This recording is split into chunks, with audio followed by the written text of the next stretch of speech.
Беларусь – рэальнасць 2030. Малыя гарады і вёскі Беларусі як быццам нараджаюцца наноў. Так кажуць самі жыхары. Галоўным чынам гэта сталася магчымым дзякуючы рэформе мясцовага самакіравання, а разам з ёй і прынцыпаў фармавання мясцовых бюджэтаў.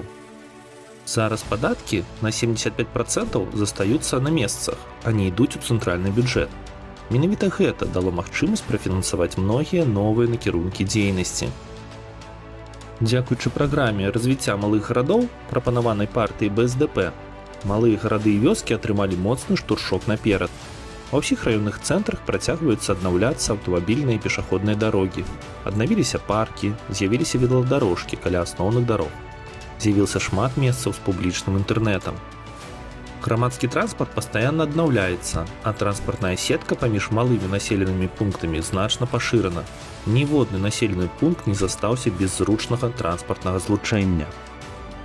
Для новых бізнесаў, найбольш карысных для грамадства, на першыя 3 гады пасля адкрыцця прадугледжаны ільготы і падтрымка з боку дзяржавы.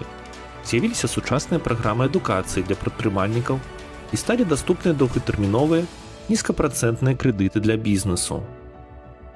У выніку, у малых гарадах і нават вёсках стала значна болей прадуктовых, будаўнічых і спецыялізаваных крамаў, рамонтных майстэрняў, цырульняў, кавярняў, забаўляльных месцаў і іншых установаў.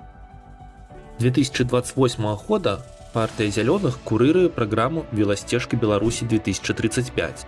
Кожны год колькасць веласцежак павялічваецца на 500 кіламетраў, і тэмпы будуць яшчэ большыя, бо плануецца агулам правесці 10 000 кіламетраў асфальтаваных веласцежак па ўсёй Беларусі. Як прыклад, у Ляхавічах ужо пракладзена 18 кіламетраў веладарожак. Гэта фактычна ўздоўж усіх вялікіх дарог.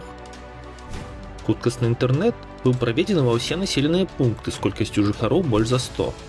Жыхары вёсак таксама не забытыя. Яны маюць больш танны мабільны інтэрнэт і прыярытэт у будаўніцтве новых вышак 5G. Хуткасны інтэрнэт зараз даступны на 97% тэрыторыі. Літаральна за 5 гадоў Беларусь зрабіла якасны рывок у будаўніцтве інфраструктуры і аптымізацыі выкарыстання сваіх рэсурсаў. Гэтая праца ўжо дае плён, а з кожным годам вынік працы становіцца ўсё больш відавочны. Беларусь.